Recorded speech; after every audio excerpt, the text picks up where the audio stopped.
যেই মাছ নেন না কেন 200 টাকা শের। কোনটা দিব বলেন দেই দাদা।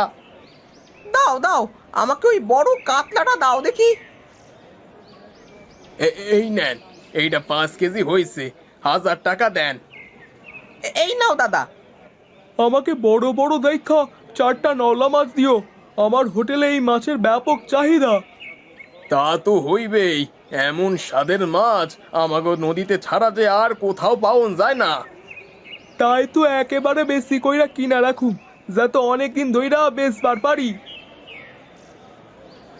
এই লও, সবচেয়ে বড় বড় 4টা মাছ দিলাম তোমারে, 4000 টাকা দাও মোরে। এই লও, এরপরে এরম মাছ পাইলে আমারে কইও। আচ্ছা কমুনে,